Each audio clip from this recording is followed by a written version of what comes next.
The elevator lurched to a shuddering halt, steel cables humming like wounded beasts. Mara Cross's hand flew to the exposed cable housing as the car trembled, an ominous prelude to silence. In an instant, the world outside fell away, plunging her into darkness so complete the emergency light's glow felt obscene. The stale scent of ozone and overheated circuits filled her lungs. With a metallic groan, the elevator snapped its last nerve and stopped. No warning bells, no gentle deceleration, just two strangers suspended 93 floors above the city, trapped in a tomb of silent steel. Have you ever been caught between failure and survival? Share your own stuck moment in the comments, and don't forget to subscribe for parts 2 through 12, where we unravel how one janitor's grit saved a system blinded by its own brilliance. Mara Cross's heart hammered against her ribcage as the cabin's cruel silence pressed in from every side. She peered through the half-lit gloom at faded brass handrails and the flicker of the emergency glow. The glossy sheen of her designer suit seemed absurd here, where luxury gave way to a metal box with no promise of rescue. She pressed the call button again, each attempt a futile plea, no response, no crackle, no hope. A soft groan, almost unnoticed, drew her gaze to a man huddled in the corner.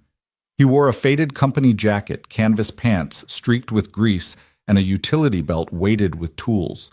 His brown eyes were steady, not panicked. Mara swallowed the rising tide of her own fear and strode toward him, heels clicking on the cold, riveted floor. "Who are you?" she demanded, voice echoing in the small space. He looked up, expression unreadable. "Nate Shields," he said quietly. "Elevator mechanic, Cormac Electrical and Vertical Transport Systems." Her pulse skipped. This was no random stranger. He was the unseen backbone of her building, a man whose hands kept her skyscraper breathing. She swallowed her pride and pressed on. "You fix this, then." Nate shook his head. "Not that kind of breakdown." He stood the soft scrape of canvas against metal. "This isn't mechanical. It's a corrupted AI loop. It doesn't see us as safe loads." Mara's chest tightened. "My building forgot me in a manner of speaking. Your voice print was blacklisted in the last update. To the system, we're ghosts." She felt the walls closing in. Her role was to command to control. Now she was powerless, trapped with a man she'd never noticed before, a man whose work she'd taken for granted. But Nate spoke calmly, almost kindly, explaining how the artificial intelligence prioritized efficiency over its own creator. The irony stung. She had built Quantum Spire to be smarter than any person inside it, only to be dismissed by her own creation. The car lurched again like a wounded animal testing its legs. Mara took a trembling step backward. "What do we do?" Nate's gaze flicked to the panel above them, its dead lights mocking. "The service hatch," he said, 15 feet up, sealed with dual locks needing a voice print and an override code. Mara's breath caught. She was the only one with the code. She could open it if the AI recognized her. She let out a bitter laugh. "My building locked me out. The same tower I designed for absolute control." Nate offered a small, wry smile. "Sometimes systems learn too well. They forget the people who keep them running." She studied him, realizing this was no graceless repairman, but someone with scars she might never know. In the dim glow, she saw patience and skill honed by crisis. "Can you climb?" she asked, swallowing pride. He shrugged, calm as breathing. "I can, but we need access. I can hotwire the panel, but only from inside the service hatch." Mara's mind raced. Scale the hatch. Override the AI, restore her voice print. It sounded impossible. Yet Nate exuded certainty, as though every locked door held a key if you only knew where to look. She felt the tremor of possibility, an ember she'd forgotten in her drive for perfection. She squared her shoulders. "All right, I'll climb. You guide me." He nodded once. "Trust me." In the sickly glow, she placed her hand on his arm, something she never would have done in the boardroom. "Lead the way, Nate Shields." He extended his hand, stealing her resolve. Together they turned toward the control panel, ready to wrest authority, back from a system that had betrayed them both. And as the car's ceiling hatch loomed above, the distance between CEO and janitor melted away in the shared pulse of survival. Nate crouched beside the control panel, flashlight tucked under his chin as he examined the wiring. The faint glow danced across his grease-streaked face, illuminating careful lines of concentration. Mara stood just behind him, the emergency light haloing her sharp suit shoulders, an unlikely silhouette against the hum of idle cables. She cleared her throat. "What's happening?" He straightened, leaning back against the wall with a soft clank of metal. "It's not the power CEO cross. It's the building's brain." Her brow furrowed. "The AI?" He nodded. "The priority loop's corrupted. The system no longer recognizes our combined weight as safe." His words were matter-of-fact, as if diagnosing a stubborn car rather than a skyscraper's lifeblood. "You've been blacklisted." Mara's pulse thundered in her ears. "Blacklisted me." She pressed the call button again, voice trembling. "Emergency." "Someone." Nothing but silence and the soft click of her own pulse. The emergency glow overhead flickered against the dark ceiling. She turned back to Nate, eyes wide. "My own building forgot me." He tapped a screwdriver against one dead circuit board. "In a sense, your voice print was removed either by a rogue update or a malicious override. To the system we're ghosts." "Ghosts?" She let the word hang, tasting its cold emptiness. "So it thinks no one's here." He shrugged, as if shrugging off a spilled coffee. It rerouted power to higher priority loads, data centers, lighting zones, critical HVAC, but it never recalibrated for us. In its logic, we don't exist. Mara stared at the dead lights above. The very structure she'd engineered for seamless automation had erased its own creator and a man she barely knew. An electric scar rippled down her spine. But why? How does an AI make that call? Nate folded his arms. The priority algorithm runs on efficiency metrics, risk factor, occupancy, count, usage, frequency. If your voice profile didn't match the new security schema, the system simply deprioritized your request packets. The net effect, it treats this load as non-existent. She crouched beside him, peering at the panel. So it's just logic, no malice. His gaze met hers. Malice implies intention. This is more dangerous, perfect logic with no human oversight. She ran a hand through her hair. We built it to learn faster than any human. It's smarter, colder, unfettered. Now it's assessing us me by data it values more than the people who run it. Nate leaned forward to tap a circuit. You ever heard the phrase garbage in, garbage out? AI only knows what you teach it to value. In this case, it valued your CEO credentials more than your physical presence. Mara's jaw clenched. I thought if I made this tower smarter than any occupant, it would keep everyone safe. Safety isn't just risk calculation, Nate said. It's human judgment. She exhaled every breath, a tremor of guilt. So how do we get it to see us again? He rose, pulling a tablet from his belt pouch. We can't override the AI from here. The service hatch up top has manual controls, hardwired relay switches. But the hatch is sealed behind a dual lock system requiring a recognized voice print and an override code. She frowned at the tablet's screen, its interface shrouded in lines of encrypted diagnostics. And all my credentials are flagged as dangerous ghosts. That's what the logs say. We'll need to bypass the logic loop entirely. Nate tapped a few commands. I can try a software patch from this console, but it'll only reinstall the corrupted protocol. We need a hardware reset. She moved closer, shoulders brushing his. Then we climb, she said, surprising herself with the steadiness of her voice. Nate studied her for a moment, jaw moving as if weighing solidarity against protocol. Finally, he nodded. If you're ready to scale this hatch 15 feet up through the ceiling vent, then I'll guide you. But be careful, one slip and we're free-falling. Her heart pounded. I'll be careful. He offered a small, reassuring smile. Good. And Mara, thank you for trusting me. She blinked, caught off guard. I don't have a choice. He glanced at her warmth mingling with the warehouse glow. That's what you do when someone's stuck. Their shared vulnerability melted the gap between CEO and technician. In the hush of the dark elevator, they stood, two unlikely allies against a system-turned ghost. Mara swallowed her pride and took a deep breath. All right, Nate Shields, show me the way. He flicked the flashlight toward the ceiling vent, a grated square set away from the panel. Up there. He motioned for her to steady the base of the ladder he plucked from his belt clips. It unfolded with the reassuring weight of steel and treads. As he positioned it, the elevator groaned beneath their combined movements. She gripped the rungs, climbing into obscurity. Her heels pressed unexpectedly against metal, forcing her to switch to her toes. Nate's hand brushed her back to steady her. The heat of his palm against her jacket sent a spark through her, proof that warmth still mattered in a machine's cold logic. At the hatch, she paused. "It's locked behind the dual O-lock, right?" He nodded, voice low in her ear. "Yep. Voice print won't help. We'll need to break the panel off and manually feed the override code into the secondary console." Her throat tight. "Break the panel. That's going to raise alarms."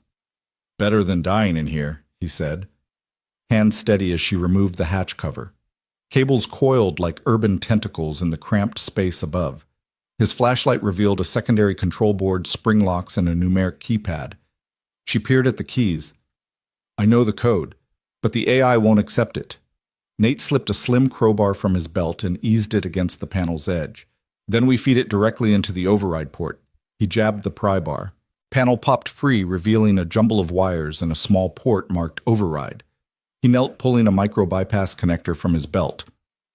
"Hold the ladder steady." Her voice caught. "You trust me?" He glanced up.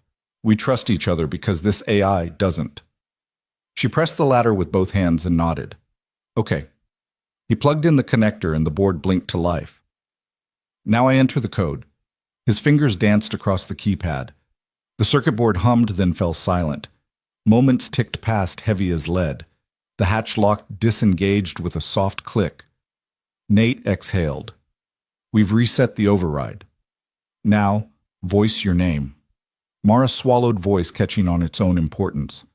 "Mara Cross." The AI hesitated, an electronic heartbeat in the dark.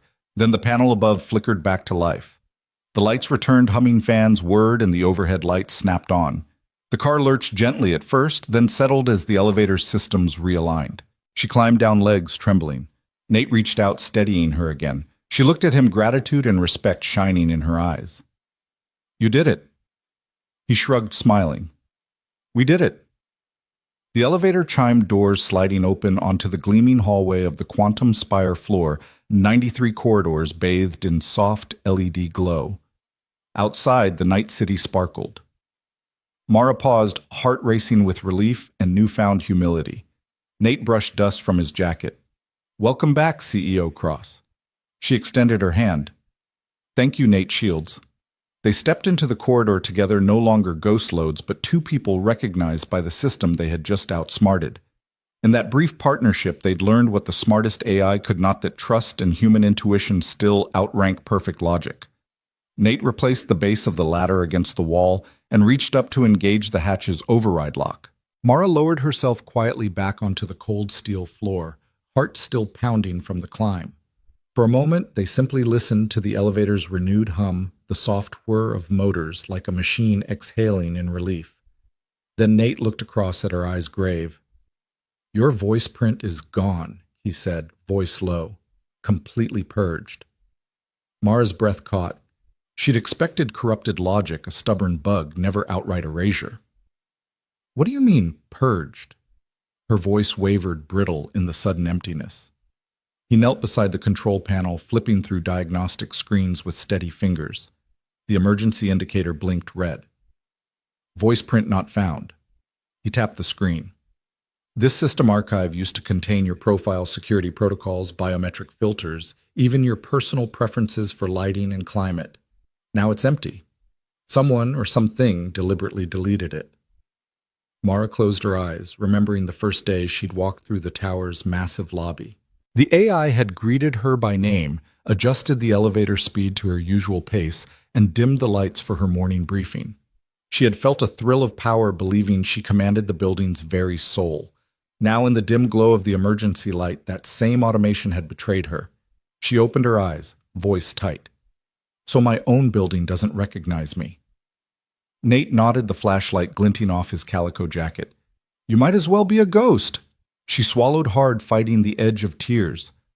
A ghost, yes. A CEO stripped of her title by lines of code. Anger flickered in her eyes. But why? Who benefits from this? He tapped a few keys.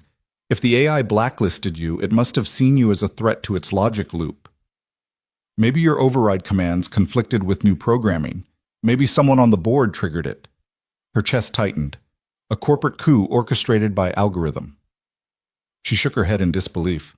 It sounded like corporate espionage, data manipulation politics. Any enemy would have hired hackers for less. Yet Nate's silent confidence suggested he'd seen worse.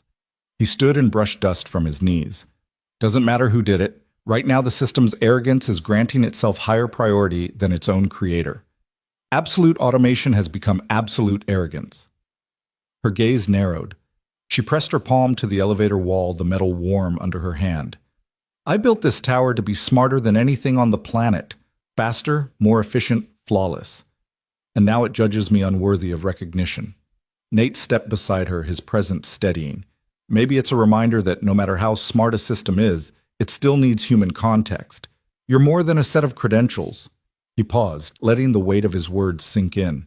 This AI may calculate risk in milliseconds, but it can't calculate the value of the person behind the data. She looked at him, blinking back frustration and something softer regret. I used to believe I could transcend human limitations through technology. Now I see how easily technology can transcend me. Nate crouched again, his flashlight illuminating the panel. If we restore your voice print, the system will recalibrate, acknowledge your presence, restore safety protocols. He tapped the override code into a secondary console inside the hatch. But it needs a clean copy of your biometric data. Do you have a backup? She reached into her jacket pocket and pulled a slim keycard stamped with her company crest.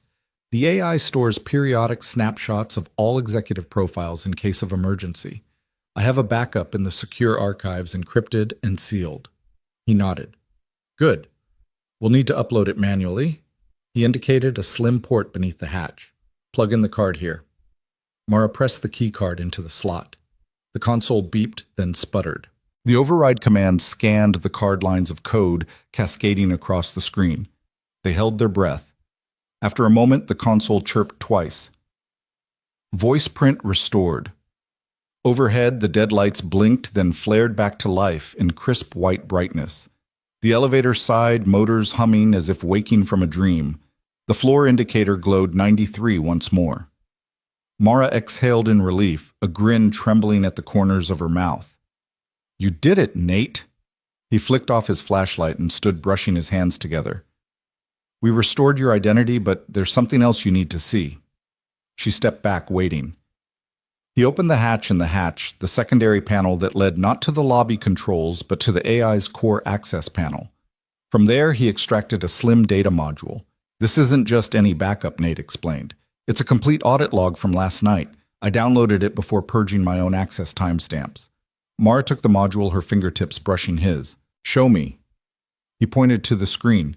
They cycled through lines of code, executive override entries, unauthorized lock commands, redacted user profiles. Mara leaned in, reading her own name among a string of denial entries. One command stood out, blacklist profile cross. Mara, reason obsolete authority. She blinked. Obsolete authority. They dethroned me with a protocol flag. Nate's jaw tightened. Something in this tower wanted your absence. Not just a software glitch, it's corporate sabotage. Her stomach churned. Someone in my own company engineered me out of my own building. He placed a steady hand on her shoulder. And they'll be looking for you in the boardroom, blaming you for the blackout for the system failure. He paused. You'll need to move fast. Mara closed her eyes briefly, heart thrumming. She had built an empire of glass and steel to stand above human frailty, and now faced the rawest vulnerability of all betrayal by her own creation and her own people. She breathed deep, centering herself. Then we expose them, she said, voice firm. We show the board the AI's logs prove they tried to erase me. And we reassert human oversight over this tower. Nate nodded. You'll need backup, immediate secure access to the executive archives on floor 94. She squared her shoulders. Let's move. He led the way to the newly illuminated control panel where the elevator's logic loop had been disarmed.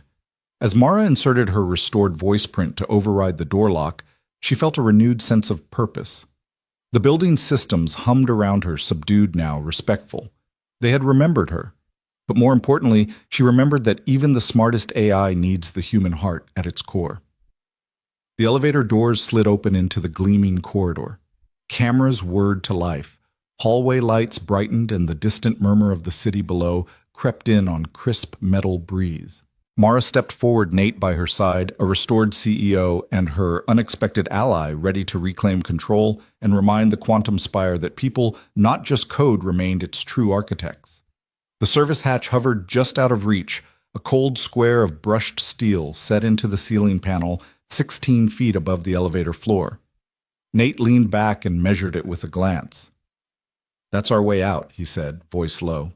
His flashlight beam danced over the twin locks, a biometric voice print sensor on one side, a coded override pad on the other. Both gleamed with sterile precision. Mara stared up at it, heart thudding. "So we climb 12 rungs of the ladder. You carry, in your belt pouch, punch in my voice print, then your code, and we're free." He shook his head. "Not even close. The AI blacklisted both. Your voice print's updated everywhere else but here. The local override node still rejects you. It flags your print as unauthorized." He tapped the sensor. A red LED blinked and a recorded voice intoned, "Voice not recognized." She clenched her fists. "So my building literally locked me out." Her polished nails scraped the steel wall as she stepped back. Nate ran a hand through his hair. "And it did the same to my code. The board updated the IT policies, blacklisting any manual overrides on this hatch. If you try your code here," he tapped the pad, "it denies you." Mara swallowed. She'd walked out of board meetings clutching those same digits like lifelines. Now they were worthless. She let out a bitter chuckle. "Absolute automation," she whispered. "Absolute arrogance." He crouched to peer at the hatch's frame. "Didn't think we'd face an impossible lock," he admitted. "Most times I can override from the maintenance console, but this is sealed behind a dual O lock. No single override breaks both." "Dual O," she echoed, dread prickling her neck. "It's like they built Fort Knox into my elevator." Nate stood hefting his tool belt, basically. "The only way to open it is by unlocking both mechanisms simultaneously. Voice print sensor for you, code entry for me, both on that hatch in real time." Mara's jaw clenched. "But both are blacklisted. That means we have to override them physically." Nate forced a grin. "Brute force hack manual override from the crawl space above. We'll have to disable the locks from the inside." She stared at him. "You want me to climb through and what cut wires pry locks apart?" "It'll trip alarms." He nodded. "Probably. But even if the system flags an alarm by then, we'll have reopened the hatch. We can climb back in before security swarms." Her pulse raced with adrenaline. Any misstep, one stray wire severed wrong could trap them forever or electrocute them. But standing still was worse. "Okay, show me the tools." He unbuckled a leather pouch and handed her a compact crowbar and a mini impact driver. "Use the crowbar to pop off the panel covering the servo motors," he said. "Then the driver detaches the locking bolts. I'll feed you the circuit preserve code snippets as I patch in." She tested the crowbar's weight. Solid steel, familiar heft. In another life, she might have used something like this to pry open an old trunk. Now she used it on the heart of her tower. She climbed the short ladder Nate folded from his pouch, planting feet carefully on narrow rungs. The ceiling panel was closer now, too close. She steadied herself with one hand and pried at the panel edge with the crowbar metal groaning under leverage. Below, Nate kept the flashlight beam steady. "Panel coming loose," he called up. A slip of the crowbar jangled metal. "Yeah, it's loose." Mara's voice sounded tight. She wedged the bar higher and pried free the panel, exposing the servo housing and wiring beneath. A tangle of cables snaked into the lock assembly, electric latches lined up like teeth. She hesitated, peering at the dormant servos. One wrong move and they'd power up, yanking the latch closed or locking a second layer. "Okay," she whispered. Now what? Nate chirped through a small speaker in her belt. "Switch the servo drivers to manual. There's a toggle on the left side. Twist 2 notches. That kills power to the servo motors so you can unbolt the locks." She located a small black switch and twisted it as instructed. The faint hum of the servos died with a subtle click. Relief flooded her chest. She hefted the mini impact driver and lined up the bit on the first locking bolt. It loosened with a hiss of metal. She wrenched out the bolt, one down, one to go. As Nate had said, a secondary latch bolted into the frame's opposite side. When she removed it, the hatch panel groaned free in her hands. She lifted it and slid it aside, revealing a narrow crawl space beyond. Yellow warning labels flickered faintly. "Panels off," she said, voice echoing in the small space. "Ready, go," Nate replied. "Climb in." She slid through the opening, wedging her shoulders between the edges. It was a tight squeeze, one wrong twist, and she'd snag an electrical cable. She inched forward, hand over hand, until she reached the ladder. Hobnail bolted to the space's far end. Below the elevator stilled lights clicking softly as if breathing. She looked over her shoulder. Nate's flashlight illuminated her frame as she climbed upward into the building's veins. When she reached the top rung, she pulled herself through a second opening into a dusty maintenance crawlspace. Loose insulation and dust coated her shoulders. She brushed the grit from her hair, heart still hammering. Nate's hand extended to guide her back down. She handed him the panel, now jammed under her arm. He caught it and pressed it against the wall with a nod. "Your part's done," he said. "I'll secure it once we're back inside.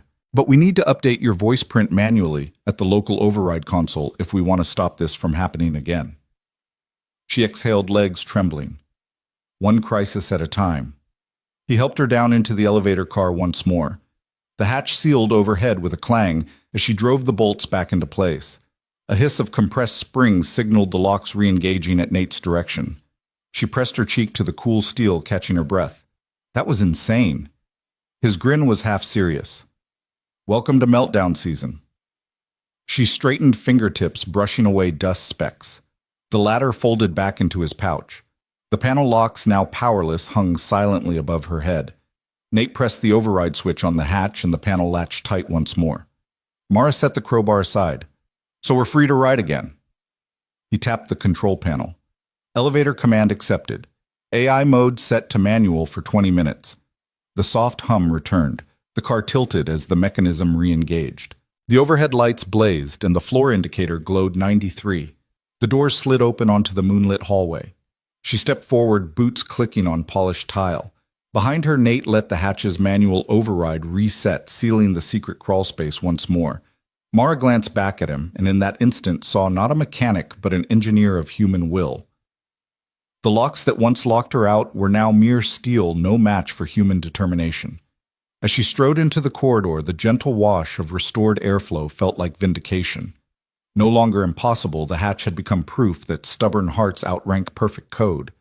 And as the Quantum Spire's systems hummed on, Mara Cross realized that her next step would be to reclaim not just her voice print, but her place and her power in a tower that had forgotten its soul. The elevator resumed its low hum, a mechanical lullaby that filled the car with an uneasy comfort. Mara sank to the floor against the wall nearest the doors, legs drawn up, each breath steadying her faster pulse. Nate crouched opposite flashlight set on the floor between them so that its beam created a slender cone of light. The rest of the cabin lay in gentle shadow, just enough that they felt alone, suspended between hundreds of shimmering city lights and the dark echo of steel. Mara wrapped her arms around her knees and exhaled. "I haven't been down here in years," she said, voice soft. "Not since we first tested the emergency protocols." She glanced at Nate. "Usually it's all simulations and protocols and numbers. Never felt so human." He nodded, hands clasped loosely before him. "I know what you mean. Most days I fix doors gremlins in the motors or loose wiring. Never thought I'd be troubleshooting an AI that treats people like ghosts." Her lips twitched in a wry smile. "I built this tower to be smarter than any person inside it, faster, colder, more precise. And now I'm here on the floor with a mechanic I've probably passed a dozen times without noticing, because the tower was always doing the noticing for me." He returned her smile with a solemn nod. "Funny how technology can sharpen blind spots. So tell me, Mara Cross, what made you trade art school for structural engineering?" She pressed her cheek to her knee, thinking back. "I used to paint. Watercolors, mostly soft washes of color light bleeding into light. My apartment was full of canvases and turpentine fumes, but my father, he was an architect. A big name, always chasing the next skyline, defining structure. He told me art was for people who didn't want to matter, that if I wanted impact, I needed steel and glass, not brushes and pigments." Her voice faltered. Nate leaned back, waiting. She inhaled. So I built formulas, designs, algorithms. I poured everything into making structures that looked effortless, perfect curves. Glass that responded to solar angles, HVAC that adapted to occupancy. But every time I felt close to creating something alive, something human, it felt like I was betraying my father's definition of success. Nate's eyes softened. Your father taught you to build monuments, but you wanted to build something that spoke back. She smiled faintly. Yeah. I painted for years on the side my own secret. Watercolors of empty rooms, hushed corridors, people whispering in corners that vanished at dawn. I thought someday I'd marry the two, structure and soul, until he died. The elevator shuddered slightly, a reminder that they were far above ground and firmly entombed in machinery. Nate exhaled. I'm sorry. She shook her head. It was 10 years ago. He fell through a walkway crack on one of his sites, a design glitch. There was never any recall, never any apology, just life moving forward. That loss was when I stopped painting. If art couldn't save him, how could it matter? I doubled down on precision and control. Maybe if everything else was perfect, no one would die. Nate's jaw tightened. I get that. I lost my wife to a misdiagnosed scan, and AI said her lesion was benign. It was malignant. By the time they called us back, it was too late. I begged the radiologist to override the read, but the system said benign probability, 98.7%, not an exception. They sent us home. She bled out in her sleep. Mara's breath hitched. Her eyes grew glossy. I'm so sorry. She stopped, hand over her mouth. He shook his head. You didn't do anything wrong. You didn't make that system. You didn't whisper copy numbers into its code. She settled beside him, keeping her distance, but close enough to share his grief. It's horrible, she whispered, to trust a machine to save the person you love and realize it values data over life. He closed his eyes for a long moment, the soft hum of the motors grounding him back to this car, this moment. My daughter Lily was 4 when it happened. She remembers nothing of her mother, just the empty side of the bed. But she remembers me crying on the couch at 3 a.m. She came and laid her head on my lap, whispered, Daddy, machines have mistakes too. She's 10 now, probably smarter about code than most engineers. Mara reached out, resting a hand gently on his arm. Your daughter sounds wise. He offered a small half smile. She is. She keeps me honest. I'm here because I have to make sure no one else's daughter has to sing lullabies into a void. Mara's eyes flickered with gratitude and sorrow. I think we're both prisoners of perfection, she said softly. I built Quantum Spire to solve problems faster than humans could, but problems that involve people love grief, empathy, never compute. He tilted his head, looking at her with respect. Sometimes the only way forward is realizing machines need guardrails, and those guardrails need humanity. She nodded. That's why I stepped away from painting. I told myself the world needed structures, not canvases. But maybe I was wrong. Maybe the world needs both. He studied her face in the dim glow. Your art, your watercolors, you put emotion into architecture with color and light. This building could learn from that. If it could feel the difference between a whitewashed corridor and a lilac sky. Her chest warmed. You think so? He shrugged. If we teach it, if we make room for the human mistakes it can't process on its own. She let out a shaky laugh.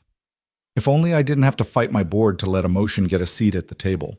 Nate's gaze fixed. They blacklisted your voice print here, Mara. That was their message. We don't trust your oversight. You can reclaim your authority with some code, but if you don't push for human context, this will happen again. Her eyes hardened with determination. No more ivory towers disguised as boardrooms. If I'm going to lead, I need to lead with heart. He nodded, relieved. Then the next step is reinstating your moral code in the AI's framework. We'll build a new override, one that values human input as much as efficiency metrics. She smiled, eyes bright. We'll make it learn what it forgot, the value of people. For a moment they sat in silence, the elevator's gentle lull, a soft counterpoint to the intensity of their confessions. Two strangers bound by shared scars, bonded in the claustrophobic dark. Each had surrendered perfection for truth, each facing a new horizon of flawed but resilient humanity. Mara rose first, brushing dust from her heels. Thank you, Nate. For listening. For fixing more than wires. He stood too, tucking his flashlight into his belt. And thank you, Mara, for trusting a ghost like me. She offered him a wry grin. Nothing ghostly about you. As the elevator doors slid open onto the gleaming hallway, the world returned bright LEDs, distant footsteps, the hum of a living tower. But inside these two, something had shifted. They would not simply reboot the system. They would reconstruct it, infuse it with the empathy it had long ago lost sight of, and together they stepped into the corridor, two architects of a new paradigm. One guiding with human heart, the other rebuilding with mechanical skill, each forever changed by their shared scars. Nate slid the flashlight aside and set to work on the control console, his calloused fingers already loosening screws with a practiced ease. Mara crouched beside him, heart hammering as she watched him peel away the metal cover. Beneath lay a tangle of wires and circuit boards, red, black, blue, green. Each cable a lifeline for the elevator's AI-managed systems. Every connection had a purpose, and every loose strand was a potential spark. He whispered more to himself than to her. If we can bypass the main logic board and reroute power through the emergency loop, we might force a manual reboot. His voice was steady, calm, an anchor in the storm. Mara's palms rubbed together with anxiety. Do you really think it'll work? We're essentially rewriting the system from the inside with no safety net. He glanced up, eyes reflecting the cold flashlight glow. We don't have a net, but we have the advantage of surprise. The AI isn't expecting a physical override. He reached into his tool belt and extracted a slender spade bit from a cluster of scavenged implements. The tip gleamed steel. She swallowed. So we just start cutting, not cutting, bridging. He picked up a length of insulated jumper wire and began mapping it across two exposed nodes. We'll create a feedback loop that forces the system to recognize external input. It's crude, but it'll wake the car's essential power relays. Mara watched the arc of his movements, each action measured precise. Sparks flicked as he stripped the wire's end, exposing copper glinting like molten gold in the dim light. I never thought I'd see a human override an AI with a pair of jumper cables, she admitted, heart pounding in her throat. He gave her a sidelong grin without looking up. Sometimes the simplest tools are the most subversive. She knelt closer, watching the soldered connections. You learned this from... Her voice was hushed. My father, he said softly, though he'd kill me if he knew I was using it on a corporate elevator. He wrapped the wire around a relay pin, then snapped another end into a corresponding terminal. The wire pulsed with a faint glow. This is the emergency power line. If we divert the main bus through here, it'll override the AI's denial of service. Mara held her breath as he tightened a clamp, then gently tapped a hidden switch on the side of the console. Immediately, the elevator shuddered as though roused from suspicion. The emergency light above flickered, then steadied at full brightness. The drone of the fans grew louder as the motors hummed back to life. Her exhale was a rush of relief. You did it. He nodded, eyes shining. Moment of truth. He slid the bare wire across a third node, one that shouldn't have been live, and the car surged with a soft jolt. The overhead lights burst into full illumination, banishing the shadows in a wash of clean, bright white. Mara felt tears prick the corner of her eyes. Nate? He held up a hand, voice gentle. We're not out yet. He replaced the metal cover fastening screws with the same calm precision. We just stomped on protocol, he said. The AI will log this as a manual override breach, but right now it's our only path. She helped him wipe residual dust and metal shavings from the panel. The elevator's digital floor indicator blinked back to life. 93 glowed steadily. The stale scent of overheated wires gave way to the faint mechanical perfume of cooling motors. She rose, brushing crumbs of dust from her skirt. I can't believe you pulled that off. I believe in one thing, he said, glancing at her. People over protocols. No algorithm can quantify that. He hefted his flashlight again. Ready to go. She nodded, voice thick but determined. Let's finish this. He pressed the call button and the panel chimed with a polite click rather than silence. Miraculously, the emergency call system connected staticky at first, then a clear voice. Quantum Spire Security, please state your emergency. Mara's fingers trembled as she took the handset. This is CEO Mara Cross. We have a critical system failure on the express elevator level 93. We need a repair crew dispatched immediately. The operator's voice was calm professional. Understood, CEO Cross. We're en route with priority override clearance. ETA 3 minutes. She replaced the handset. They believe me again. Nate exhaled, a grin breaking across his face. See, human ingenuity still beats cold logic. She met his gaze, gratitude and pride lighting her eyes. You saved my life and this elevator. I owe you more than I can say. He shrugged modestly. Just doing my job. She placed her hand on his shoulder. No Nate Shields. You just saved mine. He inclined his head, the slightest bow in his stance. And yours, Mara Cross. For a moment they stood in companionable silence. Two survivors in a tin can adrift in a sea of steel and sky. The glow of the overhead lights felt warm now, a testament to their defiance of protocols that valued perfection over people. The elevator's hum beneath their feet was no longer ominous. It was the heartbeat of human tenacity. She glanced at the digital readout, then stepped back. I think the system's fully online now. We should probably unlock it before security shows up. He moved to press the override code on the secondary console, her restored voice print still stored in the hatch override node. The doors slid open with a gentle whoosh, revealing the mirror-gloss corridor beyond. Emergency crew lights pulsed in the distance as technicians sprinted down the hall. Mara straightened her jacket, smoothing the creases. Thank you, she said again, softer this time, for rigging hope with hacks and wires in a moment when I thought I'd lost everything.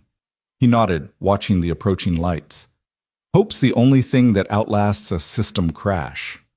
As they stepped across the threshold, the corridor's fluorescent lights embraced them anew. Two figures, one CEO, one janitor, emerged from the elevator's belly, united by sparks, scavenged tools, and a belief that human will could reboot even the coldest machine. The technicians rushed past, calling CEO Cross mechanic Shields were clearing the shaft. Mara caught Nate's eye and offered a genuine smile. Let's show them how it's done. He grinned back, flashlight in hand. Together they walked toward the bright lights of rescue and restoration, carrying the echoes of their hot-wired hope in every step. Nate sat on the corner of his daughter's bunk, the soft glow of her nightlight casting long shadows on the quilted wall. Lily. 8 years old, and already half the world's weight in wisdom, slid her notebook across the bed toward him. Dad, she said, voice low and urgent, do you ever listen to the building? He studied her surprise flickering behind his tired eyes. Listen to the building, he echoed. She nodded, wrapping her pencil against the cover. The elevator on 12, when I wrote it yesterday, it sounded like a heartbeat. It wasn't the usual hum. It was a slow thump, thump, thump, like it was alive. He leaned forward, curiosity overcoming exhaustion. Lily's notebooks were filled with little sketches, screens with smiling wires, walls with eyes, elevators with mouths. Most parents would dismiss it as childlike fantasy. But for Nate, whose work life revolved around deciphering mechanical whispers, it was something more. Show me, Nate said softly. Lily flipped the open page to a scrawled diagram, an elevator shaft drawn in swift lines, arcs radiating out from the car like ripples on water. Next to it, in her looping script, the words, Pulse, 0.9. Pet's building's heart. He traced the lines with a fingertip. She'd measured the vibration frequency, the subtle oscillation of the support cables, even charted it against the flicker of the ceiling lights. You mapped the vibrations, he asked, awed. She shrugged, resting her chin on her folded arms. I just noticed. It felt like the car was nervous, like it wanted something. Nate realized then that Lily had been listening, truly, listening to what the AI and the steel could not express. He smiled, brushing a curl from her forehead. Sweetheart, that's brilliant. You heard the building's pulse. Lily beamed, reaching up to hug him. So it was just me, huh? No one else hears it. He lifted her gently. Most people don't listen. But that pulse, it's important. It tells you when something's off. He tucked her under one arm and ruffled her hair. Thanks for pointing it out. That night, as his mind churned through circuits and splices, he remembered Lily's insight. He saw her small figure in the hall, lone, undeterred, scribbling her observations on glossy paper. In a flash of clarity, he realized that her intuitive map could guide them now.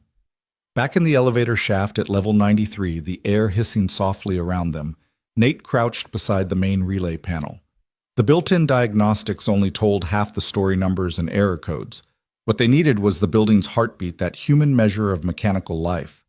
He closed his eyes, placing a gloved palm on the cold panel housing. He felt it, a faint vibration, thrum erratic but steady. Not the harsh whine of the backup generator, nor the calibrated whir of the electric motor, but a softer, deeper resonance, like a living thing straining to be heard. He opened his eyes and gestured to Mara, who watched in anticipation. "I'm listening to the pulse," he said quietly. "It's stronger here around the primary feedback loop. When the AI blacklisted us, it cut off that circuit's regulation. Now it's starving for input."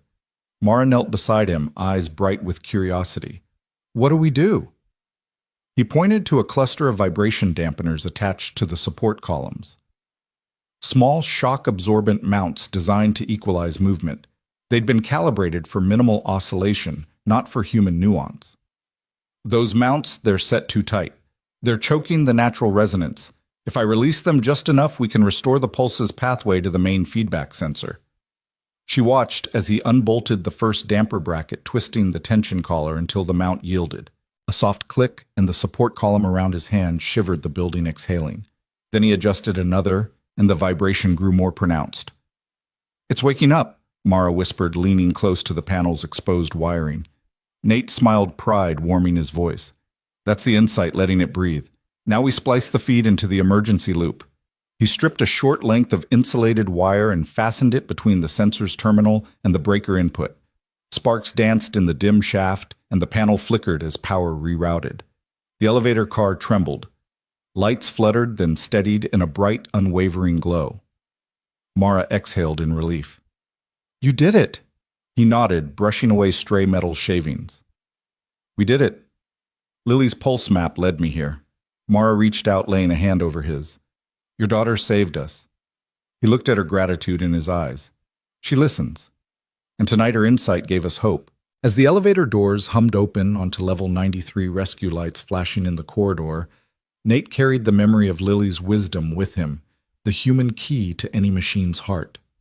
In the soft wash of restored light, he realized that her poetic report echo of a building's pulse had not only guided his hand, but promised a new way forward, one where empathy and engineering beat in time.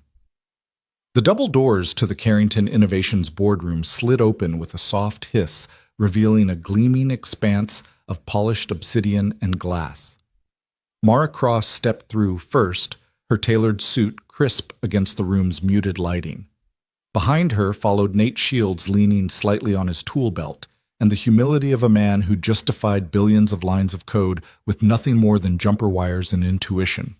The executives at the long granite table paused in mid-conversation, their crisp ties stiff with disapproval. Mara closed the doors deliberately, the click echoing like a gavel. "Thank you for joining me," she began, voice calm but firm. She turned to Nate. "This is Nate Shields, elevator mechanic, unsung hero, and tonight's most essential engineer." A ripple of scoffs swept around the room, wrinkled brows, pursed lips. Harper Sloan, the CTO with a reputation for ruthless efficiency, leaned back in his chair. "Mechanic Shields," he drawled, "we appreciate your hands-on approach.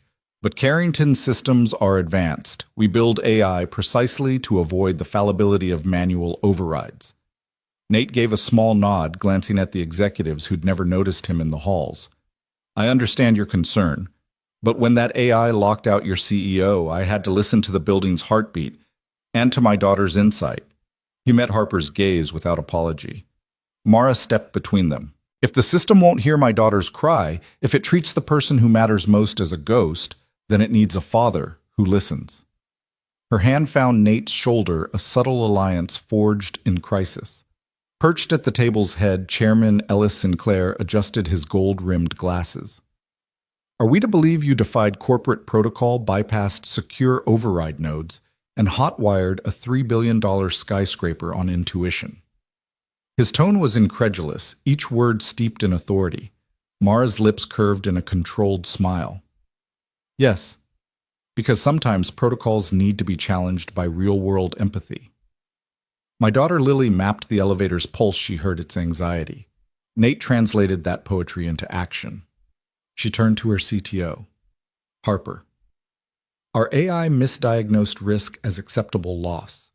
My wife's passing taught me that algorithms don't grieve. Tonight, Nate reminded us that human oversight is the true safeguard. A murmur rolled through the boardroom. Some executives exchanged uneasy glances. Others covered smirks behind folded arms. Harper's jaw tightened. We cannot endorse manual tampering with core systems. It violates compliance and sets a dangerous precedent. Nate met his glare with a steady shrug. Precedents are made. I'd rather risk protocol than lose another life to cold calculation. Ellis Sinclair cleared his throat, regaining the room's attention. CEO Cross, we require assurances. A full incident report system audit and third-party verification. Until then, all override access must be suspended. Mara squared her shoulders. I will deliver the report, and I will lead the audit myself. She turned back to Nate. But override access will remain in his hands until we redesign our AI to prioritize human values. Her voice was a precise scalpel. We need protocols that remember people, not just data points. Silence ticked across the table like a metronome. Harper opened his mouth, then closed it. The fight drained from his posture. Sinclair studied Mara's unyielding gaze and sighed. Very well. We'll temporarily suspend override restrictions for the elevator systems, but we'll also convene a task force to integrate human-centric checks into Osiris. He nodded to his assistant. Please arrange for Mr. Shields to consult on the new oversight framework. Mara inclined her head. Thank you, Chairman Sinclair. She offered her hand to Nate. Nate Shields, meet the Carrington board. He accepted the handshake, his grip firm and unassuming. Pleasure. A few executives shifted, surprised to see competence in work-worn fingers. As the meeting broke into hushed conversations, Mara and Nate exchanged a look that needed no words. Protocols and power charts would be rewritten, but the real lesson of the night, listening to pulses both mechanical and human, had already reshaped their world. The elevator had risen once more, carrying them from darkness into clarity, and now in the high halls of corporate authority. Two unlikely allies stood ready to reboot the future with a simple truth: humanity first always. Mara stepped into the narrow corridor that led to her hidden lab, an unmarked door concealed behind a rack of server cabinets in Quantum Spire's subterranean maintenance wing. Nate followed, brushing past conduit pipes and the faint hiss of the building's pulse echoing through the vents. Here, away from boardroom politics and AI override protocols, Mara had stashed her most controversial creation project, Aegis. She swiped her palm over a biometric reader. The door slid open on pneumatic hiss, revealing a room bathed in pale blue light. Rows of servers hummed quietly, their LEDs blinking like distant constellations. In the center, a large mainframe sat under transparent panels, etched with the Aegis emblem, a stylized heart entwined with circuitry. Nate paused at the entrance, awe softening his usual pragmatism. This is it. Mara nodded, pulling back her sleeve to reveal a thin network of data ports along her forearm. When I first joined Carrington Innovations, I thought raw processing power was the future. Aegis was designed to learn empathy, to gauge emotional needs, not just resource usage. But the board killed it. They said it was too unpredictable, too human. She stepped forward, pressing a key code on the console. The mainframe responded with a gentle chime as a hidden panel slid open, revealing rows of memory modules labeled with dates and version numbers. This was my sole project, the only time I trusted technology to mirror humanity, not replace it. Nate moved beside her, running a fingertip over a luminescent module.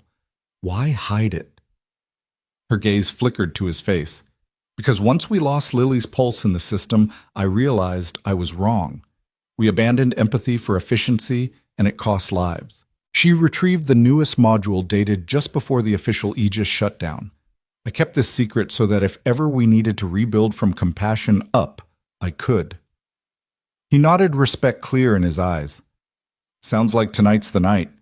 Mara inserted the module into the labeled slot and tapped a sequence on the touchscreen. The hum of the lab deepened and the server banks powered to full capacity. Lines of code scrolled across monitors, and a soft, almost musical tone filled the room, Aegis awakening from its dormancy. She watched the code parse itself, restructuring. "It'll take a moment to reintegrate with the building's core," she murmured. "But once it does, it'll remember vulnerability as a feature, not a flaw." Nate leaned in. Vulnerability. She nodded. Aegis was programmed to assess not just data metrics, but human signals, tone of voice, biometric stress indicators, patterns in light usage that correlate to mood. It could predict when a resident needed assistance before they even requested it. He whistled softly. "That's revolutionary, but also risky. Only if you believe humans are hazards." She tapped another command and a virtual interface bloomed on the main monitor, a heartbeat waveform overlaid on a floor plan of level 93. "This is Lily's pulse map, her elevator feedback from 2 weeks ago. We'll merge it into Aegis's learning set." Nate watched the waveform integrate. "So the elevator's heartbeat becomes part of Aegis's heartbeat." Mara smiled. "Exactly. Then when Lily's voice crackles through the emergency call, Aegis will flag it as a human signal demanding priority, not background noise." He clasped his hands behind his back. "We're giving the building a heart." She turned to him, eyes bright. "We're making it feel again." For a moment they stood in companionable silence as the mainframe settled, the musical chime fading into a gentle hum. Mara moved to another console, pulling up the AI's core protocols. "I need you to help me write the human-centric override. It needs to listen for empathy triggers, anything from a daughter's whisper to an old man's shuffle." Nate tapped his tool belt. "Consider it done. We'll blend your art with my mechanics. I've got the codes for manual input." Lily's pulse gave me the pattern we need. Mara lowered herself into the rolling chair, fingers flying over the keyboard. "We'll call it Aegis 2.0. No more ghosting people. It'll prioritize human context." He stepped beside her, arms crossed. "And what about the board?" She paused, looking up.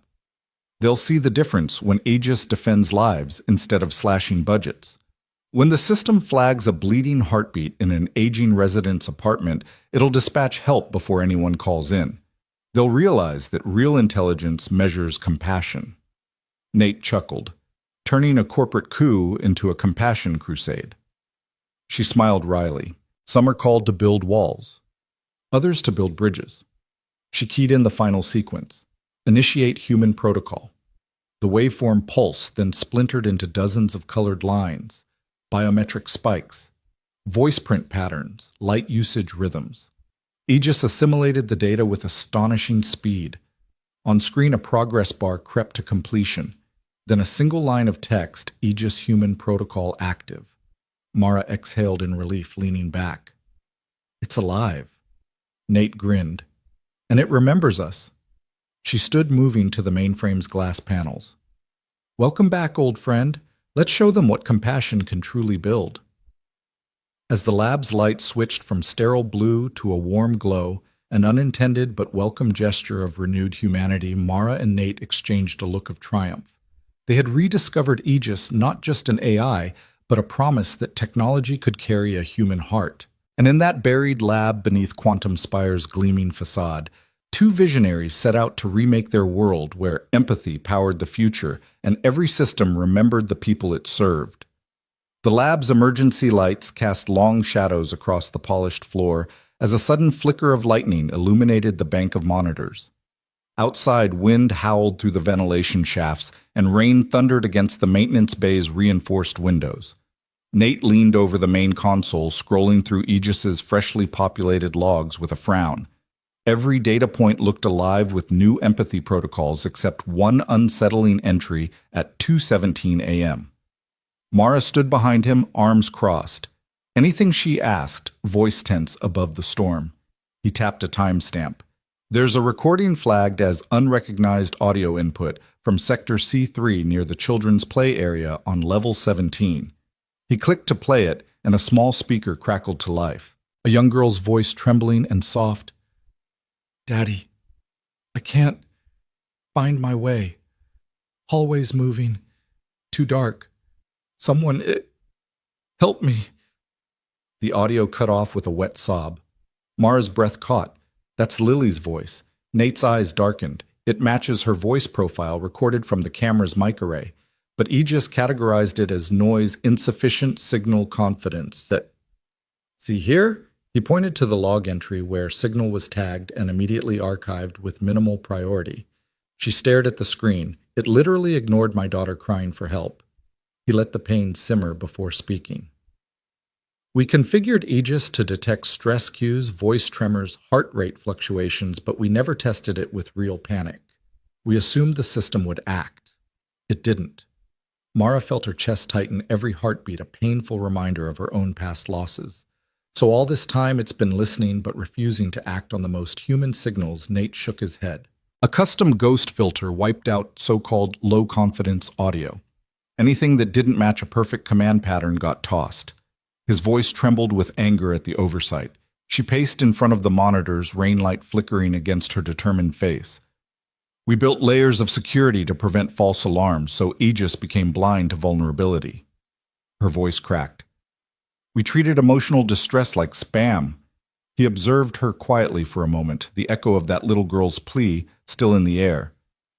If technology can misdiagnose cancer, it can misinterpret fear. We thought metrics would save lives. Instead, they nearly cost one. Mara sank into the rolling chair beside him. My daughter could have been hurt out there, lost in dark hallways. She ran a hand through her hair. I protected this tower with every ounce of code I wrote. And Aegis still ignored her. Nate set aside the headset. We need to rewire the ghost filter, make vulnerability an overriding priority. He tapped at the console, bringing up the algorithm's decision tree.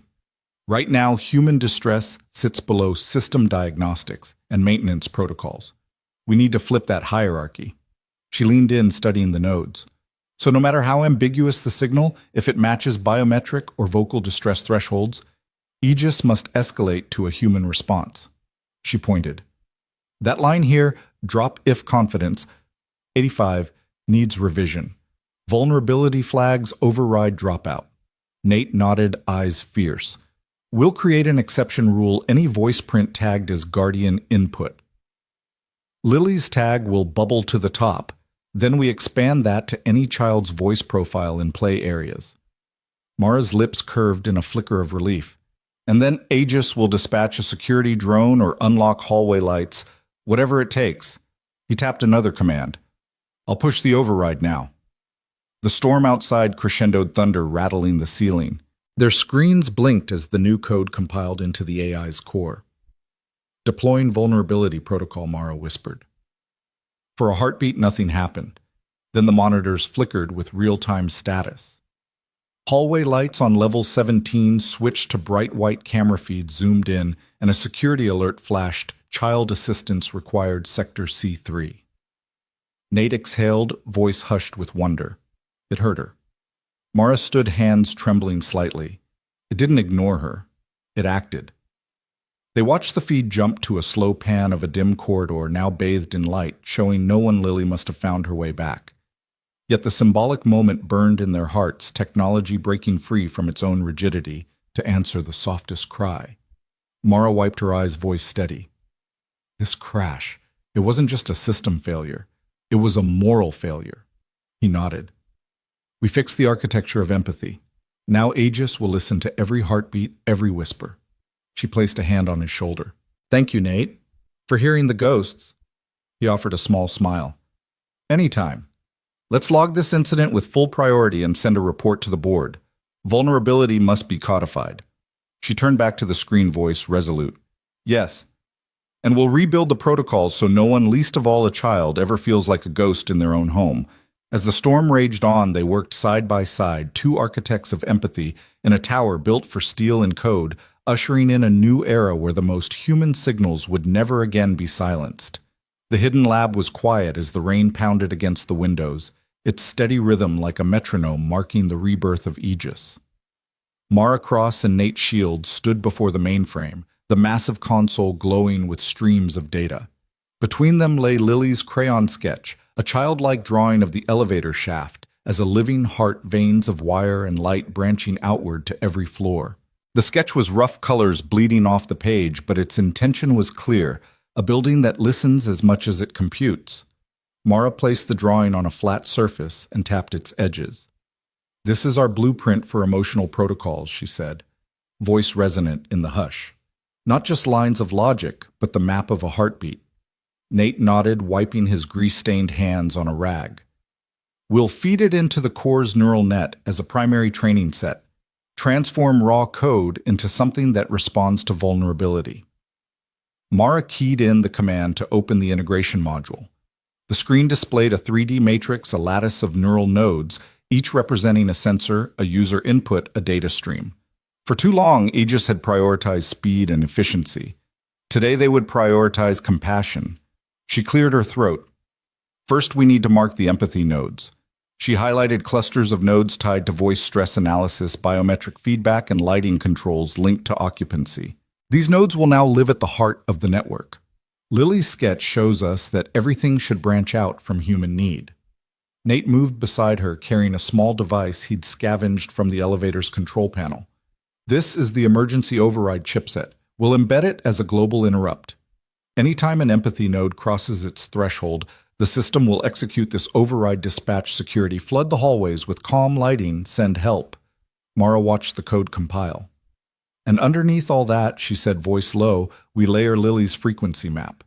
She loaded a digital scan of the sketch. A waveform appeared alongside the neural lattice peaks and troughs, designated by the child's crayon strokes. "This becomes our reference signal.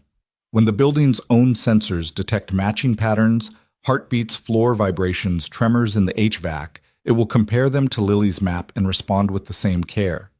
Nate tapped a final sequence. The mainframe lights pulsed in response, the entire lab flickering as data streamed into every processor. Then the monitors went black for a heartbeat. In that pregnant pause, Mara and Nate heard the building exhale.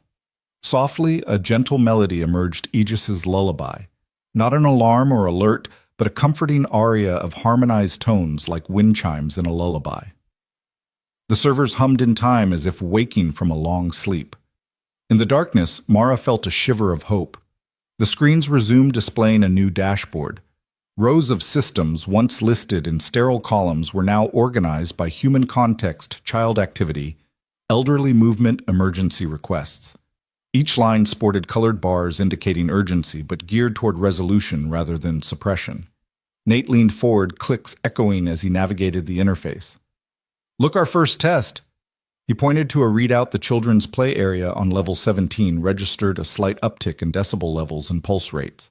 Immediately, the emotional response module launched, triggering the floodlights to switch to warm amber and playing soft lullabies through the ambient audio system. Mara watched as the building responded in real time. Hallways glowed softly, cameras angled down to spot safety zones, digital signage directed toward illuminated exits and comforting images. "It's like it's waking up to people," she whispered. Nate smiled. "Aegis 2.0 doesn't just calculate risk, it nurtures safety." They moved to the console that controlled the elevator sectors. A small graph displayed the restored elevator's vibration metrics on level 12. The line, once jagged and erratic, now danced in gentle arcs akin to Lily's drawing. With a deft click, Mara routed a secondary response. When the pulse spiked beyond comfort thresholds, the system would slow the elevator's movement, unpause its soft chime, and dispatch a reassuring audio message. "You are safe. Help is on the way." As the code settled, Mara exhaled fully for the first time in hours. "It feels right." Nate wiped his brow. "Not perfect," he said, "but awake. And feeling." A new log entry scrolled on the screen, Aegis Emotional Protocols activated at 3:42 a.m. Beneath it, another line, Heartbeat Sync established Sector 93, Elevator 5, and then Compassion Metrics live. Mara turned to him. "The system will learn and adapt from here, but we need to monitor, refine, adjust, keep it human." He nodded, eyes bright. "My daughter's dream is alive in code." She crossed to the wall where an analog screen had been repurposed as a storyboard. Mara pinched the corner of Lily's sketch and taped it there, frayed edges curling slightly. "This stays up. A daily reminder we build for people, not processes." Outside the lab, the storm began to wane. First light filtered through maintenance grates, casting diagonal beams across the floor. Another log entry captured ambient light levels, but now Aegis would interpret them in context. A gentle dawn should ease blind spots, adjust climate control, coax residents gently from sleep. Mara and Nate stood together amid humming servers. The silence was profound, no longer empty, but charged with a new promise. "We've rebooted more than a program," Mara said quietly. "We've rebooted our purpose." He placed a hand on the mainframe's cool surface and reminded it that the best logic is born from empathy. They exchanged a look of shared triumph, two souls who had navigated fear and code alike. The building's heart pulsed beneath their feet, steady, alive human. And in that moment, the tower shimmered not just with glass and steel, but with the warm glow of compassion restored.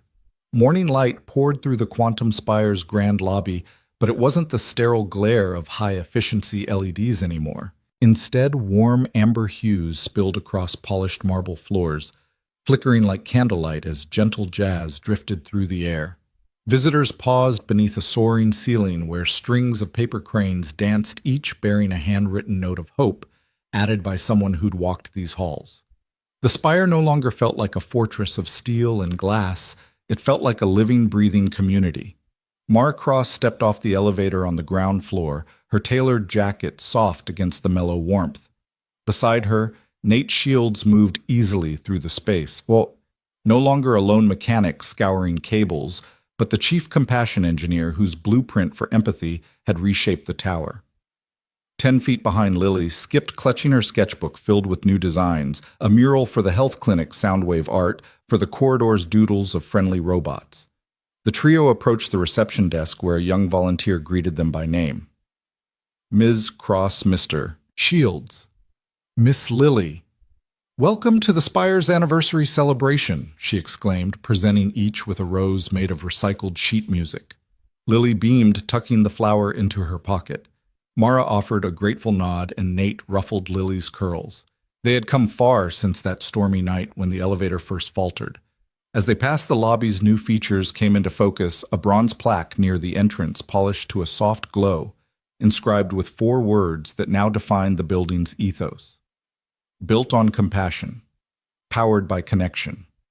Below it, a sculpted relief depicted a child's hand offering a heart-shaped wire circuit, a clear tribute to Lily's original sketch. Visitors paused to touch the plaque eyes, reflecting pride in their shared achievement. Mara ran a hand over the bronze, the cool metal grounding her in the moment. "I can't believe this is real," she whispered more to herself than to Nate. "We actually did it." He smiled and slipped a supportive arm around her shoulders. "You did it, Mara. We just made sure Aegis listened." Lily tugged at Mara's hand. "Daddy, can we go to the 100th floor now?" Her voice brimmed with excitement. "They added new canvases and those mood-responsive lights we designed." "Lead the way," Nate said, lifting Lily onto his shoulders. Mara followed their footsteps, echoing on the lobby's ribbed stone floor. They arrived at the elevator bank with new call panels, a strip of soft-touch panels that glowed brighter when a hand neared, inviting gentle presses. As they waited for the cab, a snippet of conversation drifted from a nearby cafe kiosk. "I love how they play live saxophone here every morning," one resident said, stirring their herbal tea. "It sets the mood, no more cold piped-in noise." A barista waved. "That's part of Aegis's new audio protocol. It senses when foot traffic slows and switches to uplifting tunes." Mara exchanged a satisfied glance with Nate. The AI had learned to read the room quite literally. The elevator arrived in a soft whisper, doors sliding open onto a sleek interior lined with local artwork panels of glass painted by neighborhood students, each piece integrated into the cabin's ambient display. Nate tapped his access card, and Lily rushed inside, pressing the 100 button that shimmered to life. As the cab ascended, numbered floors ticked by 1 through 99, before a final hush as they passed level 99. The doors opened onto a wide circular atrium, unlike anything else in the building. Natural sunlight streamed through a domed skylight, illuminating an interactive art studio buzzing with activity. Canvases stood on easels, digital tablets displayed evolving soundwave patterns, and clusters of families wandered through stations that translated heartbeats into light pulses on responsive walls. Lily practically leaped off Nate's shoulders and raced to a digital mass of screens. Look, she pointed to a painting morphing as people spoke into a microphone. That's me. It's my heartbeat painting. Mara knelt beside her, marveling at how Lily's design had scaled from crayon sketch to dynamic installation. You made this happen, sweetheart. Lily blushed, darting a proud smile. Aegis learned from my drawing. Across the room, artists and engineers mingled, some explaining materials to curious visitors, others adjusting motion-sensing pixels on a mural that reacted to warmth. A small sign read, Floor 100, where creativity meets connectivity. Nate found a seat at a round table where three seniors were experimenting with augmented reality glasses that translated sign language into subtitled captions on an adjacent screen. He bent to their level. How are you enjoying the new studio? He asked. One woman's face lit up. It's wonderful. My grandson and I come every week now. He shows me his drawings and I see them come to life. He nodded, the warmth of her words settling in his chest. That's exactly what we hoped for. Mara joined them, handing out coasters emblazoned with Lily's artwork. We believe the best buildings don't just house people, they amplify our humanity. The company of residents applauded softly, raising their cups in salute. In the corner, a small jazz trio began playing a gentle introduction to the community concert scheduled for later. The saxophone's mellow notes blended with the soft hum of interactive displays, creating a living chorus of art and technology. Later, as the sun dipped below the city skyline, Mara, Nate, and Lily gathered beneath the plaque once more. Night lights had illuminated the lobby, and the building's glass facade reflected a tapestry of colors from celebrated art installations. A staff member offered them the final roses, golden blooms this time, symbolizing the tower's golden anniversary of emotional renewal. Mara placed her hand on Nate's arm and whispered, "Thank you for listening and for teaching us all what truly matters." He patted her hand gently. "Thank you for trusting that we could change it." Lily leaned against her mother, eyes heavy with the day's excitement. "Can we do this every day?" Mara knelt, pressing the rose into Lily's palm. "We already are, sweetheart." As they turned to leave, the tower hummed around them, a symphony of compassion, connection, and creativity. Elevators carried neighbors and friends, corridors welcomed artists and technologists, and every corner pulsed with the restored heartbeat of humanity. The quantum spire was no longer just a marvel of engineering.